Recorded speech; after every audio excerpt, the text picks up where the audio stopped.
हाँ हाँ जगदीश भाई क्या हाल है आप ठीक हो how are you Yes, I am fine. Good afternoon. Good afternoon how is everybody at home Yes, everybody is fine. Nothing to worry.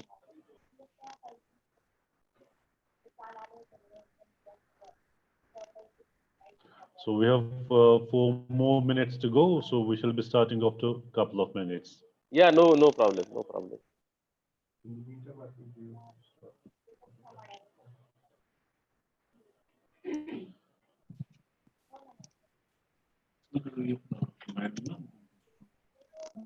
Who's the link? मैंने उसको लिंक भेजा हाँ कौन सा ज्वाइन किया क्या चुनको मुझे तो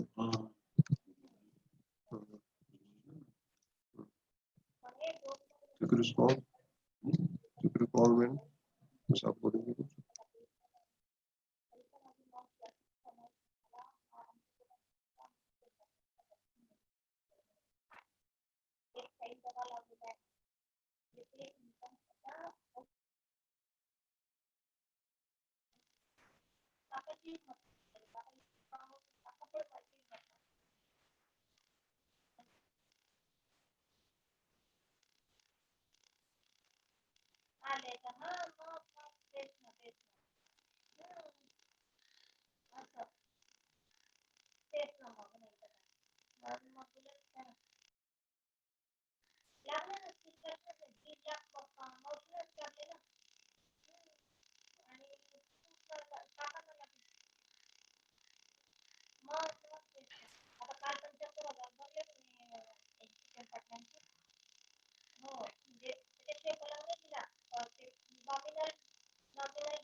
Good afternoon once again, everyone. Now I would like to request Dr. Uesa, Assistant Professor, Department of Functional English, to formally kickstart this webinar and introduce us to the speaker and to the topic brief.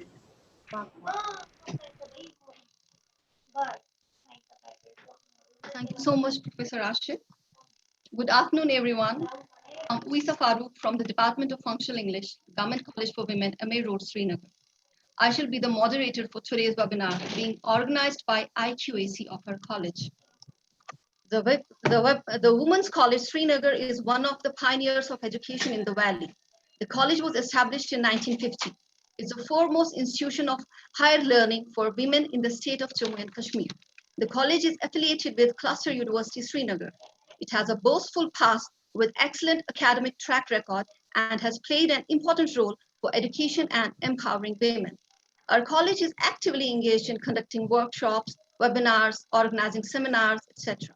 Due to the prevailing pandemic, we thought of reaching out to the students by conducting the series of webinars on different subjects. And today's webinar is a part of that. We could organize these activities because of inspiration and patronage of our worthy principal, Professor Dr. Yasmin Ashai. She encouraged us and extends full support for activities which are beneficial to the institution, staff, and the students. Her sincerity and helping nature has earned her a lot of respect in the hearts of the staff and students. Thanks a lot, ma'am, for your cooperation and support. I would like to request our esteemed principal, ma'am, Professor Dr. Yasmin Ashai, to say a few words. Ma'am, please.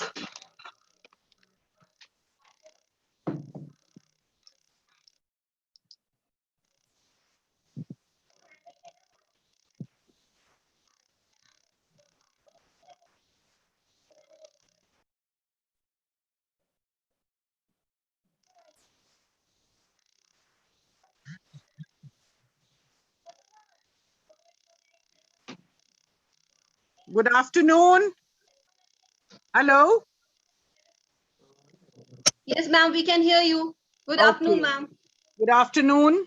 At the very outset, I would like to congratulate the Department of Functional English, especially our speaker, Professor Masood, and the resource person, of course, for conducting this kind of webinar, which is like, of utmost use for our students, not only in the pandemic of COVID-19, but otherwise also.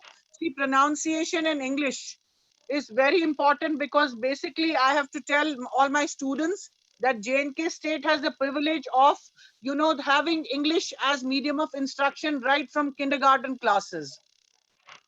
We don't have, we don't have vernacular medium.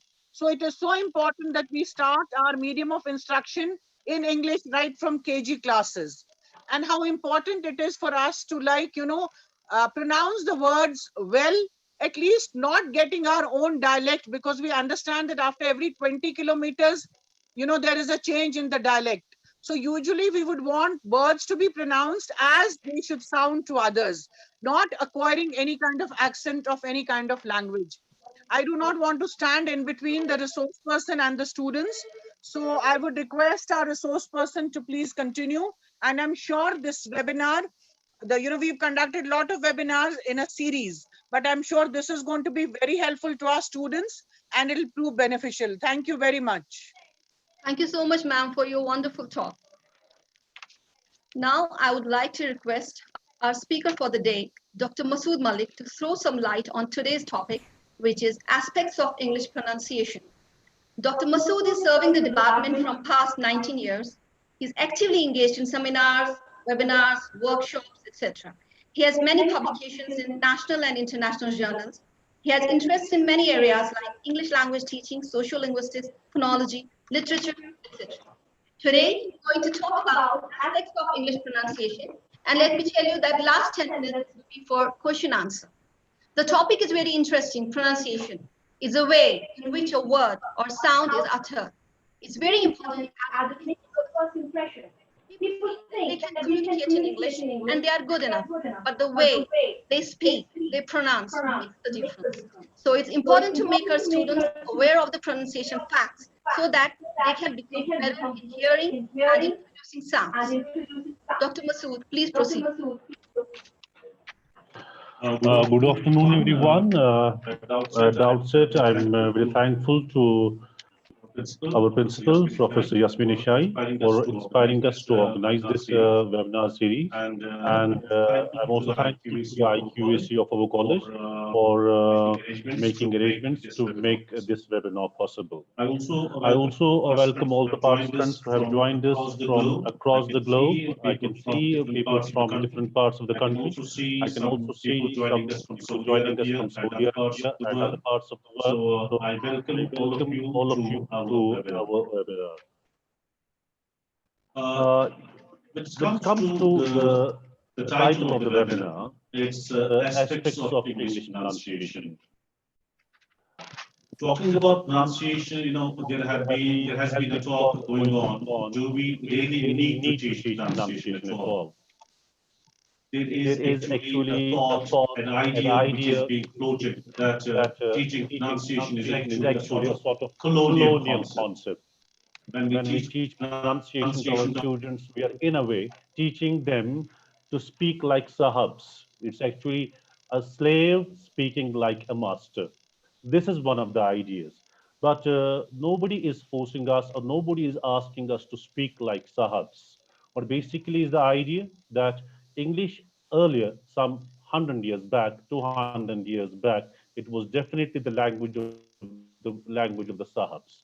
It was a language which was confined to a particular continent, which was confined to a particular country. But today we cannot say that English is the language of England or it is the language of England. English is our language as it is the language of people of Japan. It is the language of the people of New Zealand. It's the language of people of Nepal or any other country. It's a global language.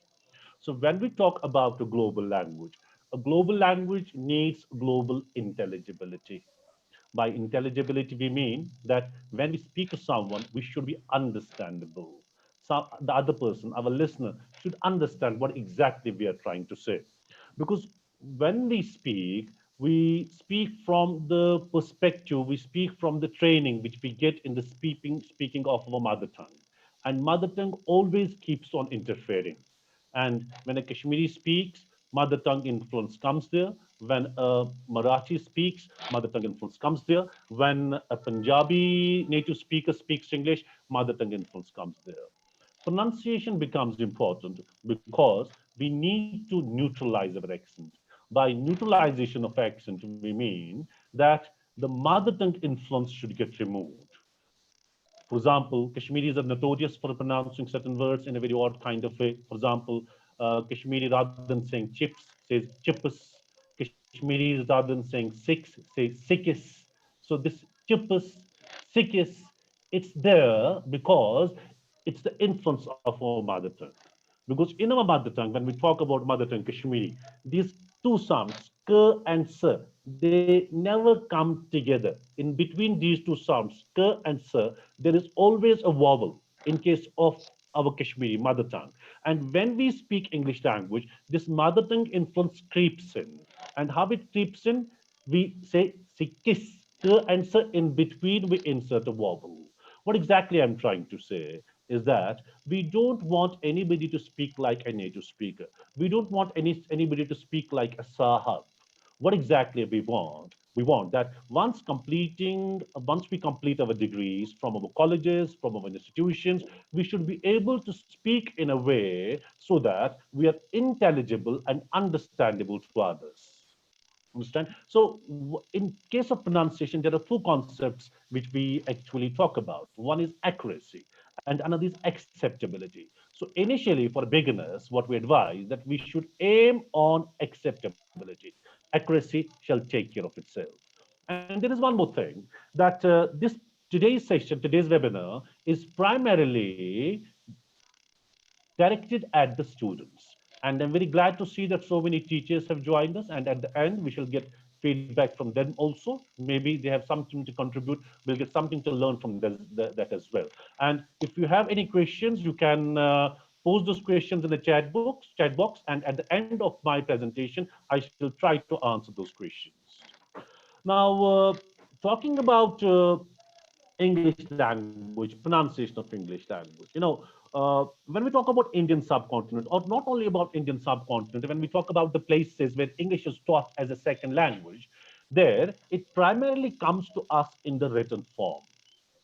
Means when we go to our schools, the first thing which is taught to us is A, B, C, D. And later, we're asked to write A for apple, B for boy, C for cat. And when we have to write our examinations, we have to write them. When we have to read our books, we have to read them. So English primarily comes to us. I'm talking about the places, talking about the countries, talking about the states, or talking about the union territories, where English is taught as a second language. And when it comes to us as a second language, we are primarily exposed to the written form of the language. Pronunciation is an aspect of the spoken form of the language.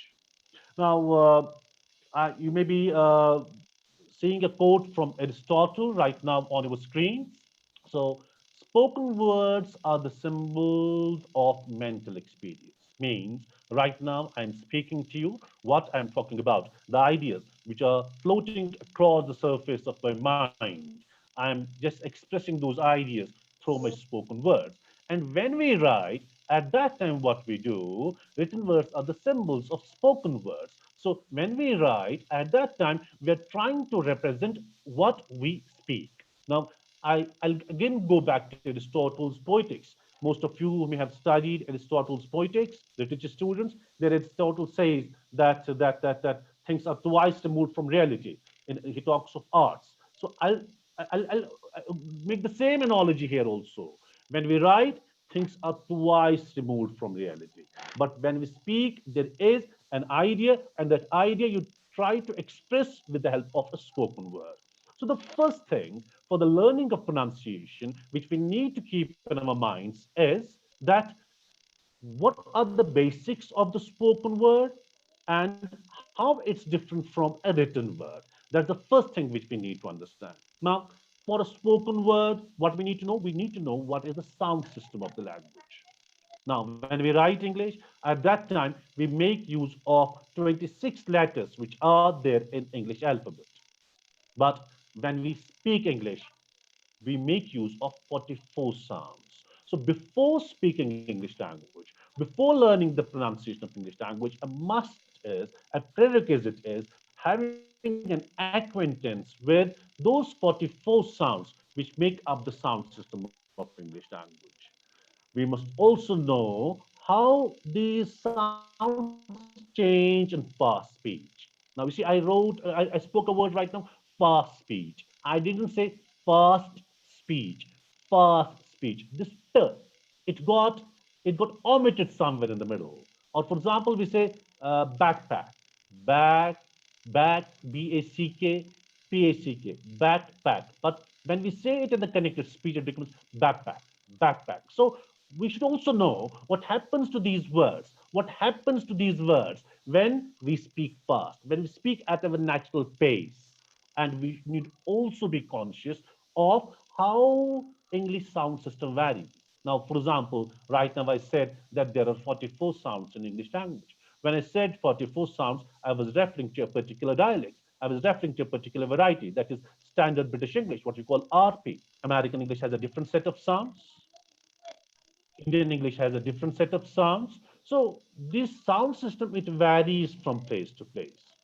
And when we write, what we do at that time, so these pauses, these the intonation, the rise and fall of voice, which we have in speech, we try to represent them in writing with the help of different punctuation marks. Sometimes we put a colon, sometimes we put a semicolon, sometimes we put a full stop, sometimes we put a comma, and accentual differences we represent with the help of spellings, and dialectical differences we represent with the help of vocabulary.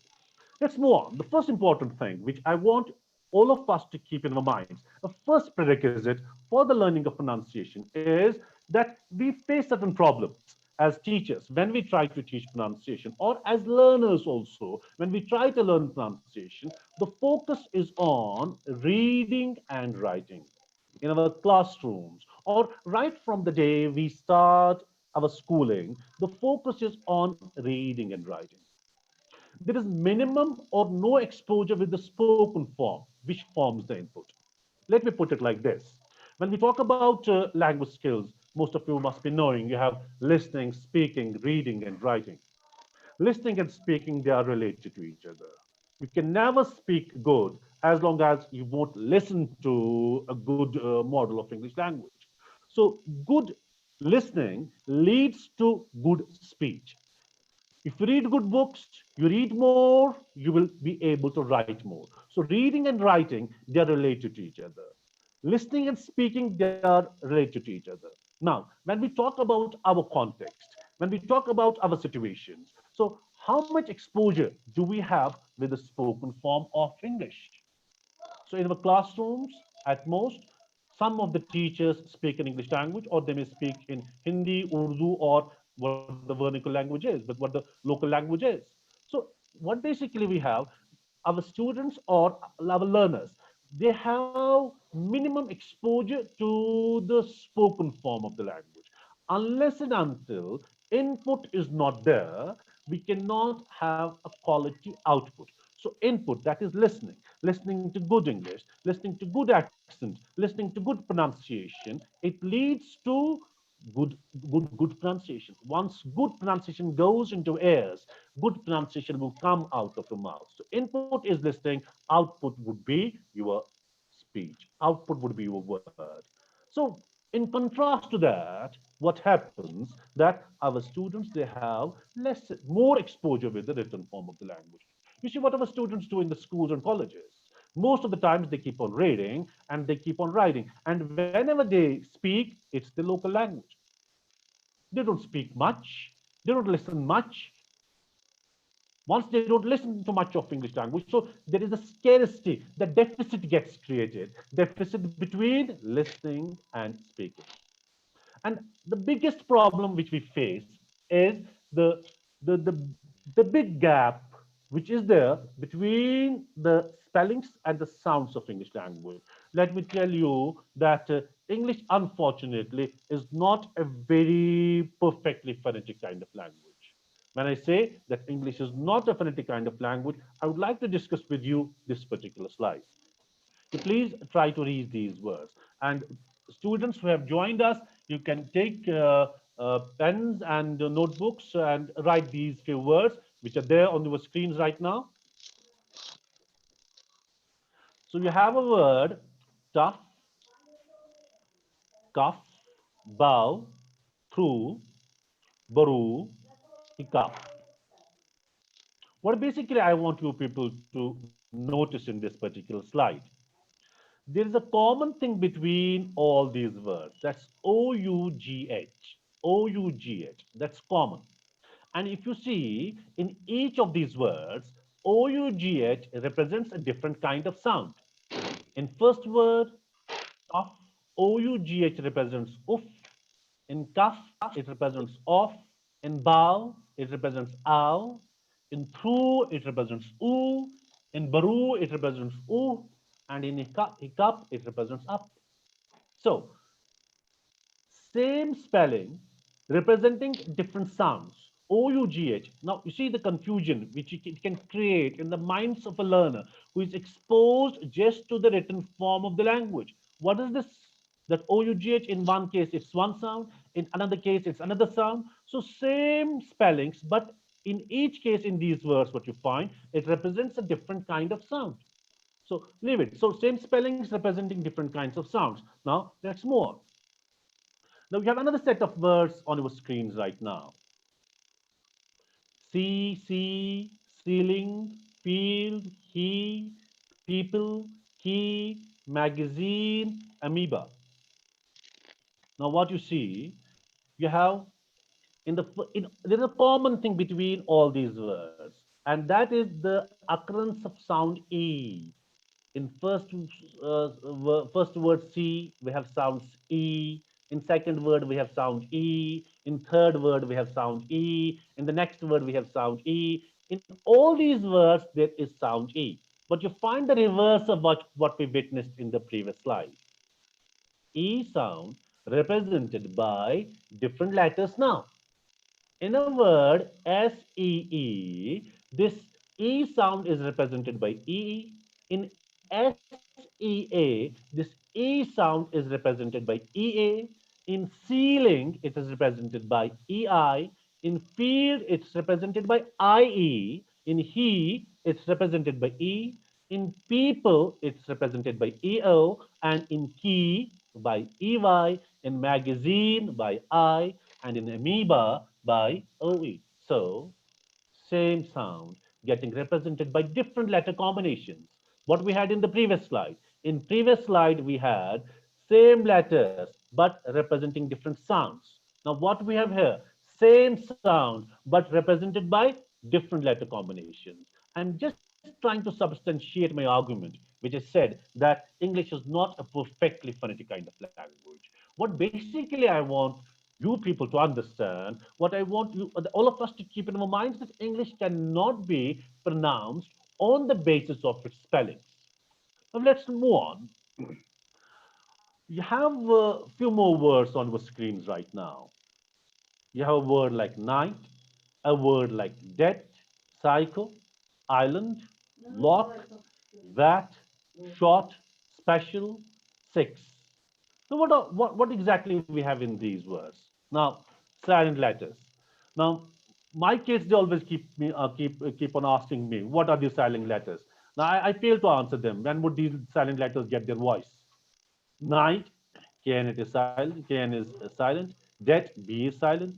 Psycho, again P is silent. Island, again S is silent. So we have the problem of silent letters. How would you explain these silent letters to the learners? Or you have a word like lock.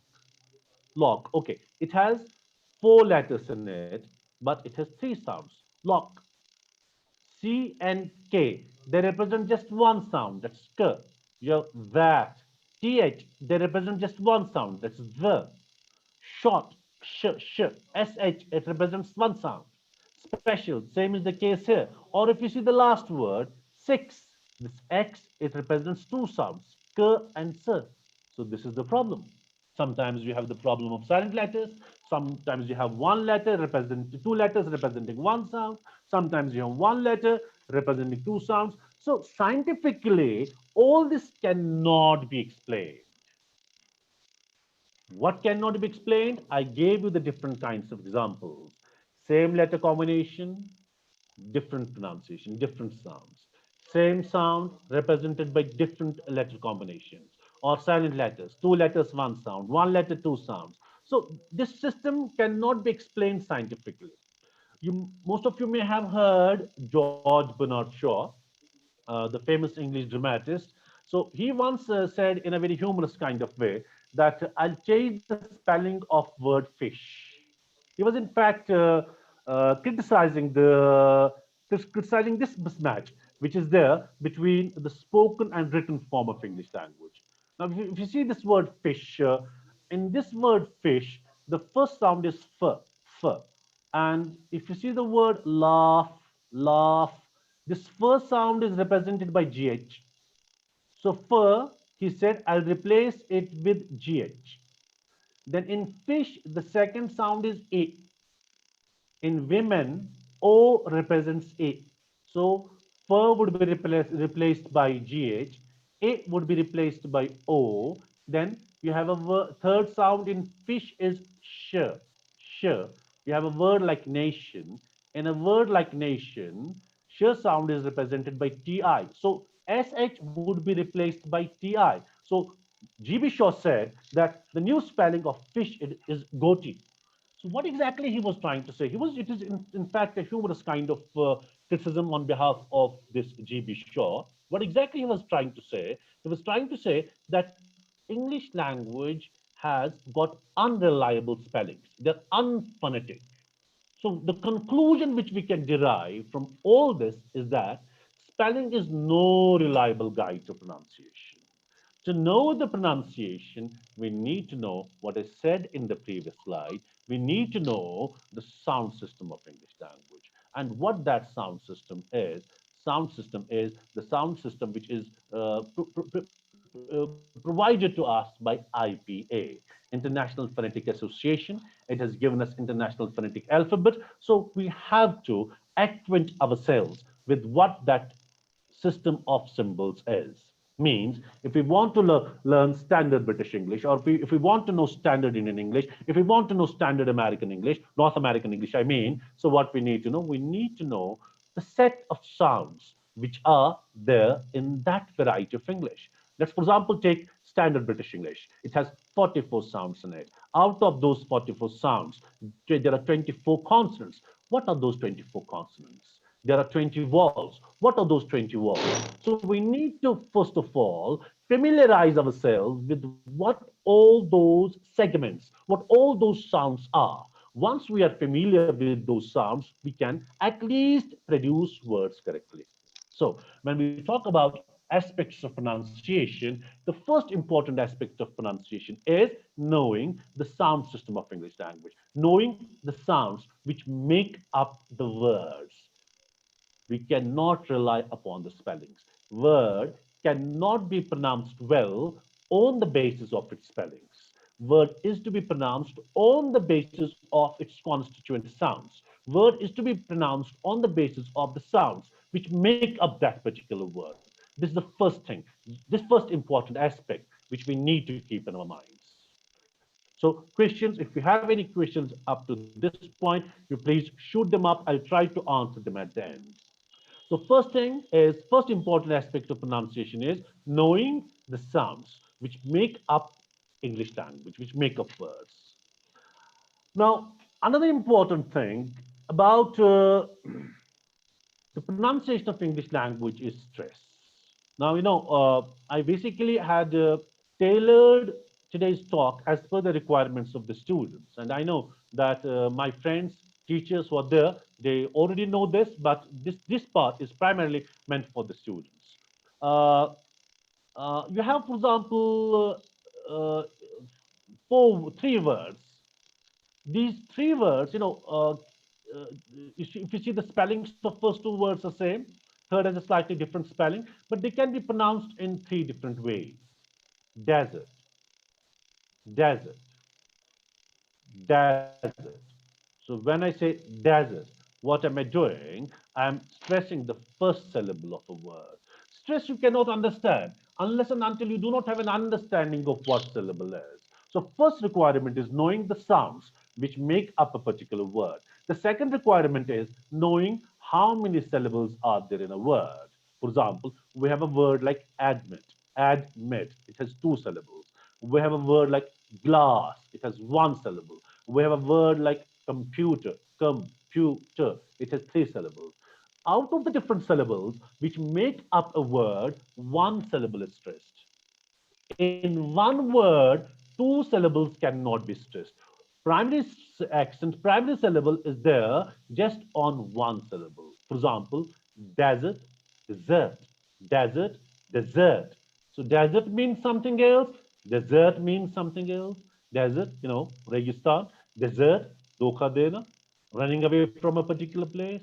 Then, and the last one is dessert, dessert, that sweet dish which you have at the end of the meals. So this whole change in the meaning of the words is primarily because of the placement of the stress. Or we have a pair of words there, present, present. I'm basically trying to make you understand how the placement of stress on a different syllable, how it can make change in the meaning of a word. I initially said intelligibility is important. If I say present, it means something else. If I say present, it means something else. If I say record, it means something else. If I say record, it means something else. You understand? So, present. Once you stress the first part of the word, present. Once you stress the first syllable of the word, it is a noun. I gave him a present. I gave him a present.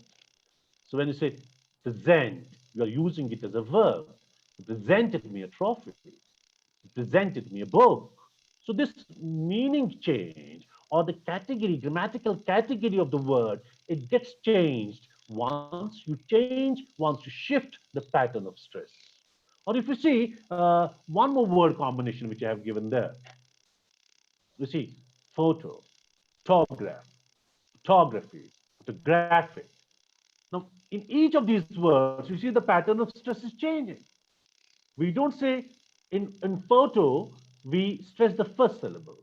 In photograph, we stress the second syllable. Photography, we stress the second syllable. In photographic, we stress the penultimate syllable. What exactly I'm trying to say? That the way you stress a particular syllable of a word, it has an impact upon the meaning of the word. If we are not able to produce the words with correct pattern of stress, it can create misunderstanding. That element of mutual intelligibility, which I mentioned in the beginning, that element of mutual intelligibility, somewhere it may get distorted. So after learning the sounds which make up a particular language, after knowing the vowels and consonants which make up English language, the next thing we need to know is what is the pattern of stress? Which syllable of a word is to be stressed? There's a second thing which we need to know. So first important, since we're talking about aspects of pronunciation, the first important thing which we didn't know, as I said, first aspect is knowing the sounds which make up a particular word. Second is knowing which syllable of a word is to be stressed. Now, there's often a confusion, like for example, we have present and present. Here we can easily decide which syllable is to be stressed, because once we use a word as a noun or as an adjective, we stress the first syllable. But once we use it as a verb, we stress the second syllable. But what about the last category? Photo, photograph, photography, photographic. Now, there are some rules. Open any basic book of English pronunciation. It gives you the rules for the placement of stress. Or even if you Google it, that will also give you the rules for the placement of stress. But since I have been a student of pronunciation from almost 2 decades now, I've been teaching pronunciation for almost 2 decades now. What if you ask me the shortest possible way? The shortest possible way is what the technique of immersion. IMMERSION. immersion. What the technique of immersion is, you produce them. You listen to more and more English, but be conscious. Once you listen to a good speaker, try to see where the good speaker is placing the stress. Once you become conscious of it, you will automatically imbibe it. Of course, you have to go through the rules, but practice is very important because we are talking about a language skill, and language skill never comes as long as you won't practice it. Immerse yourselves into it, have the basic knowledge of rules, then become conscious of it. You will gradually, in due course of time, you will learn how stress is to be placed on a particular, on a relevant syllable of a word. Now, what we discussed up to this point, we talked about language, we talked about speech as if it's something like when we speak a particular word, we don't produce words. Say we have the sounds. For example, I have to produce a word like bat. I won't say b, a, t. What I have to do, I'm supposed to join these sounds with each other. Or when we talk about words, I won't be speaking individual words. I won't be producing words in isolation. What I'll do, what we all do, we join words with each other. For example, I am going to the market. This is not the normal way of speaking. I'm going to the market because there is something like connected speech. And when we talk about connected speech, there two more aspects come. One important aspect is the aspect of rhythm. Now, what exactly we mean by rhythm? Rhythm is actually, it's also called stress in connected speech. In the earlier slide, we try to understand stress in isolation, stress of individual words. But what happens to stress once we talk about connected speech? Stress in connected speech is called rhythm. English language has a rhythm of its own. Not only English language, all languages are musical. Like, for example, the sentence I have used right now, all languages have a rhythm. So we don't say all languages have a rhythm. They asked me to do it again. Let's teach him a lesson. We don't speak like robots. When humans speak, the language is musical. Languages have a music of their own, and this musical language, it comes because of two things. One is rhythm, and another is intonation. Let me talk about rhythm first of all. When we talk about stress in connected speech of English language, when we look at world language, there are two types of rhythms: syllable timed rhythm and stress timed rhythm. English language has stress timed rhythm. Now, what exactly this stress timed rhythm means? This stress timed rhythm means that the stress syllable, it comes after equal intervals of time. I'll briefly try to elaborate it a bit. All the words which are there in English language, they can be divided into two categories. Content words. Content words are nouns, verbs, adjectives, etc. And we have function words, grammatical words, articles, prepositions, right? Sometimes pronouns. These function words, grammatical words, those words which have a grammatical function to perform, such words are not stressed in the connected speech. They go unstressed.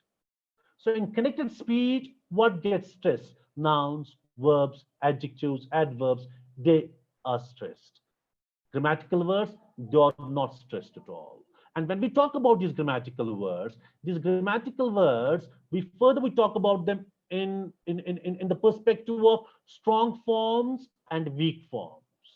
For example, we have a grammatical word like to in the first sentence there, to, to. So when we speak it in isolation, it's to.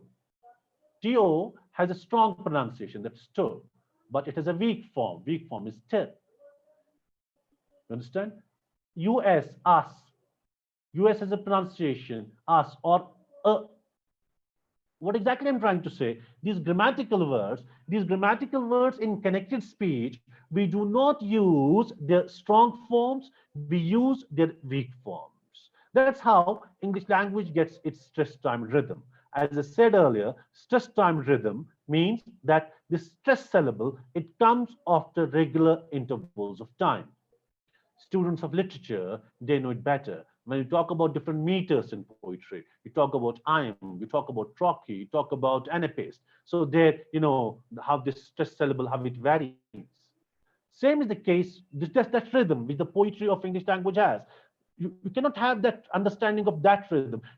I in fact believe that you can never have an understanding of the rhythm of English poetry unless and until you do not understand the basic rhythm of English speech.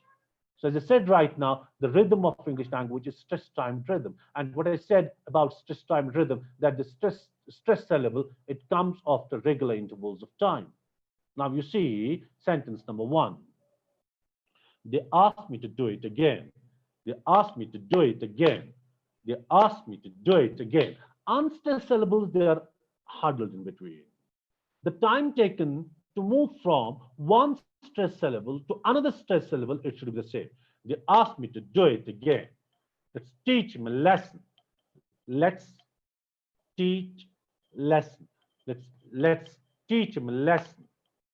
Let's teach him a lesson. Let's teach him a lesson. Pit it and pit it and prick it and mark it with T. Pat it and prick it and mark it with T. Pat it and prick it and mark it with T. You see, I clap my hands when there is a stress syllable. So rhythm is there. Pat it and prick it and mark it with T. Pat it and prick it and mark it with T. So the stress syllable is coming after regular intervals of time. When can I meet you? When can I meet you? When can I meet you? So the stress syllable is coming after regular intervals of time. So this is another important aspect of pronunciation. And what's that? That is rhythm. You understand? So rhythm is this stress syllable coming after regular intervals of time, right? Now, when we talk about connected speech, there is one more thing which we need to know. That's intonation. Intonation is the rise and fall of our tone when we speak. Rise and fall of our tone when we speak. Rise and fall of our tone when we speak. You see, this particular sentence. Rise and fall of our tone when we speak. I did not say rise and fall of our tone when we speak. Now, you have 5 sentences in front of you. If I utter these sentences, if I utter these utterances in a monotonous kind of way, it would be, I want you to leave now. I want you to leave now. But we don't speak like that. For example, someone is knocking at my door. May I come in? The person would say, I'll say, yes. Again, a knock. Can I come in? Yes. So this yes and yes, are they the same? Or let me give an example from Hindi, Urdu. आपका नाम रवि है. आपका नाम रवि है. You're John. You're John. Now, you see, the way I use my tone, it has an impact upon the meaning of the sentence. Once I say it with a falling tone, it has a different kind of meaning. Once I say this sentence with a rising tone, it has a different kind of meaning. You understand? Now, you see these 5 sentences which are on your screen right now. I want you to leave now. I want you to leave now. Now, in intonation, since we don't have time to talk about the technicalities of intonation, that would be a full-fledged workshop. We have pause groups, and in a pause group, we have a nucleus, what we call a tonic syllable. Generally, the variation of tone takes place on that tonic syllable. Now, that's one aspect of intonation. Another aspect of intonation is that, now, you see, if I say, I want you to leave now, I want you to leave now, I want you to leave now. First one, I want you to leave. So the focus is on me. I want you to, I want you to leave now. I want you to leave now. I want you to leave now. So there may be 5 people, but I am focusing upon one. I want you to leave now. I want you to leave now. So the focus is, it shifts. I want you to leave now. I want you to leave now. The focus is on now. So the way you vary your tone, the way your rise and fall of your tone takes place, it has an impact upon the meaning of the sentence. I hope you understand what I'm trying to say. So, where are you going? Where are you going? If I say it with a falling tone, where are you going? Where are you going? So it's a neutral kind of statement. Where are you going? So this neutral statement, it becomes a question. Where are you going? When I say it with a rising tone. Now, even a simple word which we often use, thank you, said with two different tones, falling tone or rising tone, it can have two different kinds of meanings. Now, thank you we use, sometimes, as an expression of politeness. For example, I'm walking, somebody makes a way for me. I say thank you. So, in fact, it was my right. That person had to make way for me. So that's when I say thank you, that's not an expression of genuine gratitude. What's that? It's simply an expression of politeness. But for example, I am desperately in need of some money. Say I'm desperately in need of 1 lakh rupees right now. And my friend, he comes and gives me 1 lakh rupees. I say, thank you again. But when I say thank you, would be a genuine expression of gratitude. At that time, I shall be saying it with a rising tone. Thank you. Thank you. But if I say thank you, what exactly I'm trying to say is that thank you said with one tone, it is an expression of politeness. But thank you said with a different tone, it's an expression of genuine gratitude. But someone does a great favor to you and you don't say thank you with the proper pattern of intonation. And if the person is a native speaker, he will say how ungrateful the person is. So what we need to understand that in order to speak English intelligibly, so that we are not misunderstood, we need to have an understanding of intonation as well. So we started with the understanding of symbols, understanding the sounds which make up English language. That is the first aspect of pronunciation. Second is knowing the patterns of stress, knowing which syllable of a word is to be stressed. That is the second aspect of pronunciation. And once we move to connected speech, there, third aspect was knowing the rhythm. And another aspect which I discussed right now, that is intonation. Now I move to the last slide. You have four items here on this slide right now. You read them, please.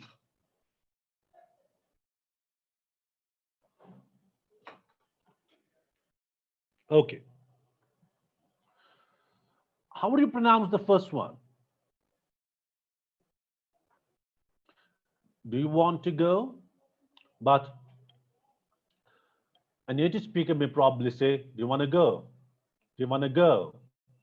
Do you want to go? Want to go? Want to go? So you need to understand that in connected speech, what I referred to in my slide number 3, that some sounds, they get dropped in the middle.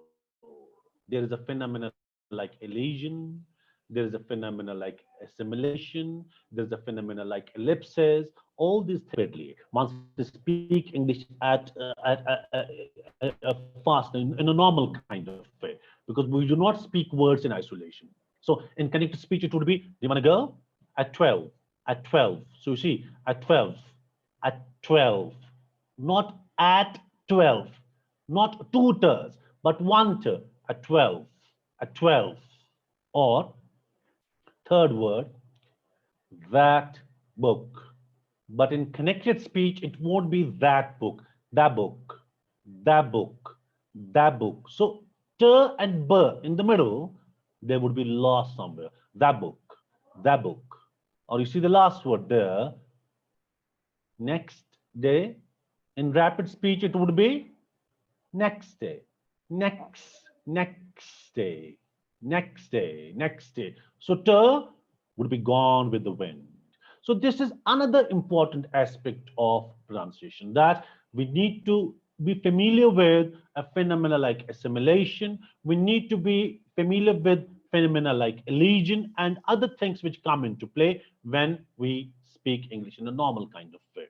So before I conclude, there is one thing which I want you people to say. I shall be, of course, taking your questions. That in order to learn pronunciation, we should be familiar with all these aspects. And of course, it's not something which would happen in a day, which would happen in a week. It may take us some time to familiarize ourselves with the sounds. That would be step line one. Then we'll move a step upwards. Then we'll move to syllables, stress. Then again, one more step. We'll try to understand what stress is. Then we'll try to understand what intonation is. Then finally, we'll try to understand what happens to these sounds once in connected speech.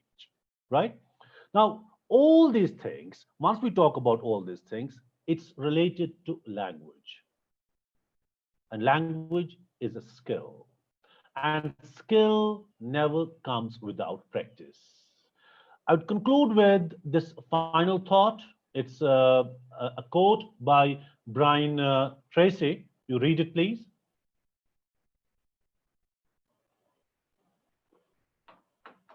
My friend Jagdish Patil and Devinder Deep Singh, who are among the audience, they already know this quote. We have discussed it together.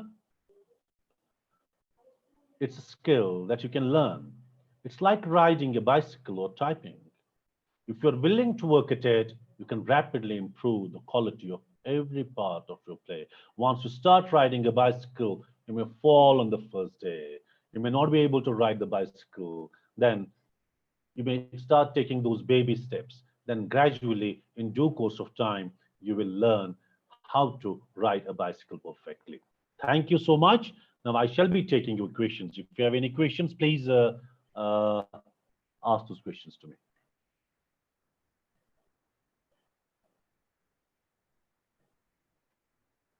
And there's a request to all of you that please provide us the feedback after this webinar, after the session is over. So we would welcome your feedback about how it went, because next time we'll try to improve ourselves. Yes, if you have any, Wissam ma'am, do you have any questions?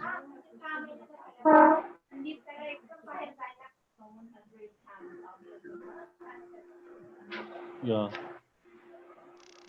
Yes.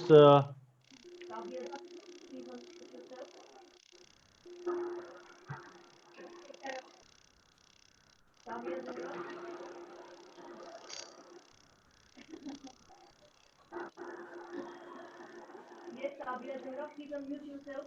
Do you have any questions? Please ask.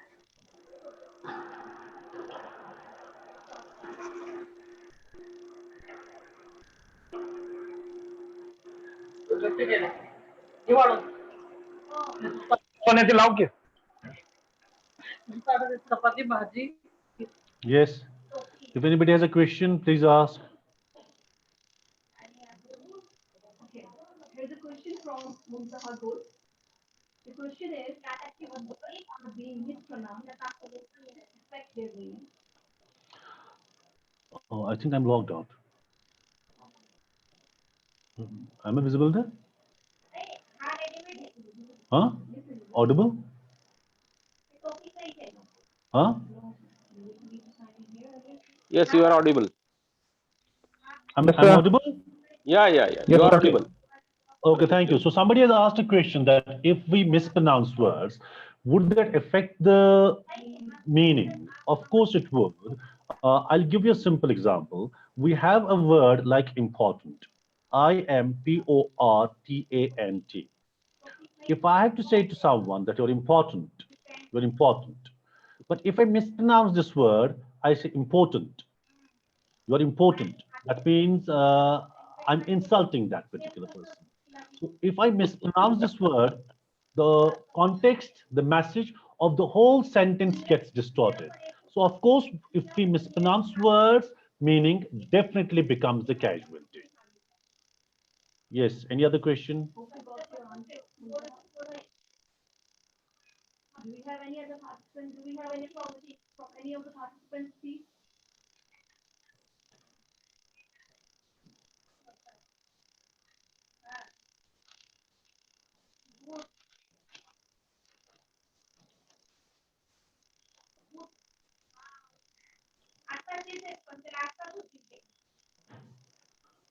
So if anybody has any other questions, so please ask.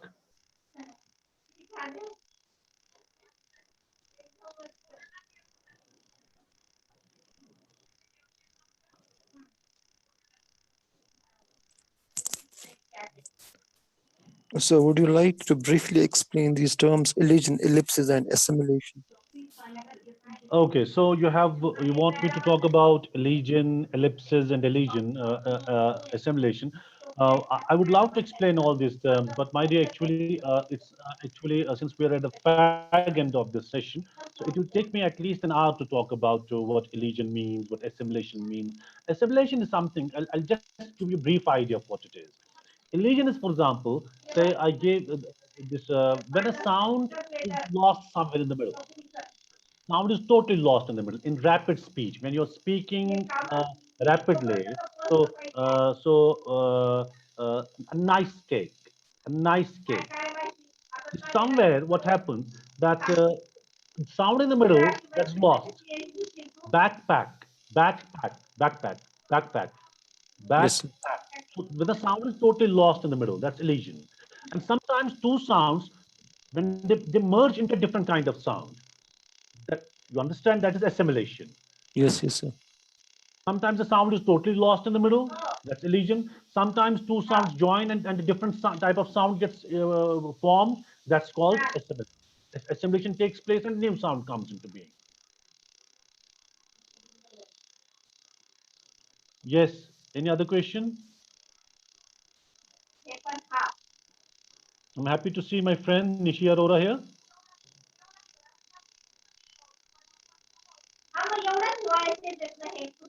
Yes, any other question? Okay, thank you so much for being with us today.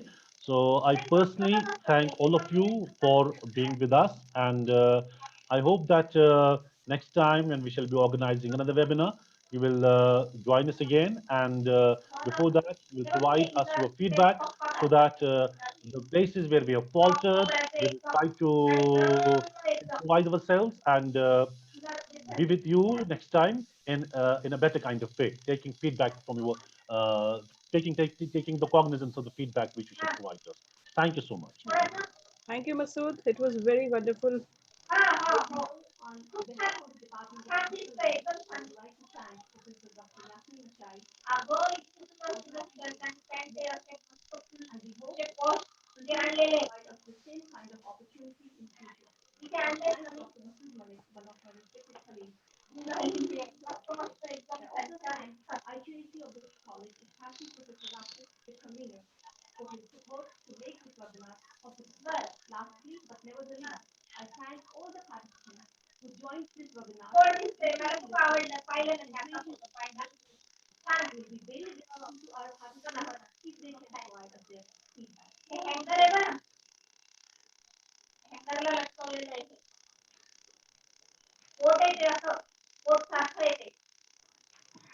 ठीक है